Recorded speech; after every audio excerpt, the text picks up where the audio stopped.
àgbákò mọ̀dé o àbí ṣé ọ̀rọ̀ yìí kì í ṣe àgbákò ni níbi tí wọ́n ti gbé ìwé ńlá kan jáde tí ẹni tó kọ sì sọ nínú ìwé ọ̀hún pé kì í ṣe awuyewuye kankan o lóòótọ́ ni olórí orílẹ̀-èdè wa nígbà kan rí ìyẹn láyé ológun ọ̀gágun Sanni Abacha kú lásìkò tó ń ṣe eré líle lọ́wọ́ pẹ̀lú obìnrin bó ti ṣe sọ náà làwọn èèyàn ti ń bèèrè àwọn wípé ṣé Abacha tàkìtì ni tàbí ọkùnrin onígò dúdú yìí rébọ́ lójijì àbí nǹkan kan ló ṣe ẹ̀mí ààrẹ Nàìjíríà nígbà tó ń ṣe kiri wà lọ́wọ́ tí ẹ̀mí fi bọ́ lórí obìnrin ọkùnrin ọlọ́pàá ọ̀tẹlẹ̀múyẹ́ yìí tú àṣírí ohun tó pa Sanni Abacha gan bẹ́ẹ̀ ló sọ dáadáa wípé irọ́ burúkú ni Mustapha ń pa ọ́ báwo ló ṣe wí kí ló kọ Dennis Amachiri lórúkọ ọkùnrin ọ̀hún eléyìí tó ti jẹ́ olùdarí ẹ̀ka ìṣiṣẹ́ ní ikọ̀ ọ̀tẹlẹ̀múyẹ́ tẹ́lẹ̀ rí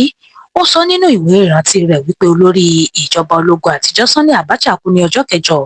oṣù karùn-ún ọdún 1998 lẹ́yìn tó ní àrùn ọkàn nígbà tó ń ṣe kiri wà pẹ̀lú obìnrin kan ní ilé ààrẹ l'Abuja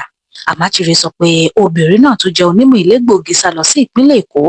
lẹ́yìn ìṣẹ̀lẹ̀ ọ̀hún ṣùgbọ́n ikọ̀ ọ̀tẹlẹ̀múyẹ́ tọ ipasẹ̀ rẹ̀ lọ wọ́n sì ṣe ìfọ̀rọ̀wánilẹ́nuwò fún gẹ́gẹ́ bí ó ṣe sọ obìnrin ọ̀hún ṣàlàyé wípé Abacha kú lákòókò tí àwọn ṣe kiri wà lọ́wọ́ tó sì sọ pé òun ò mọ̀ nípa ikú rẹ̀ báyìí ni ikọ̀ ọ̀tẹlẹ̀múyẹ́ ṣe ìwádìí tí wọ́n sì rí wípé kò sí ẹ̀rí kankan eléyìí tó fi hàn wípé wọ́n fi májèlé pa Abacha tàbí pé ikú rẹ̀ jẹ́ ìgbìmọ̀pani bí ọ̀pọ̀ ìròyìn ṣe sọ tẹ́lẹ̀tẹ́lẹ̀ Amachiri fi kún wípé ọ̀pọ̀ ìtàn tí wọ́n ti gbé kalẹ̀ nípa ikú Abacha kò ní ẹ̀rí tó dájú ó sì ní kí ìtàn orílẹ̀-èdè Nàìjíríà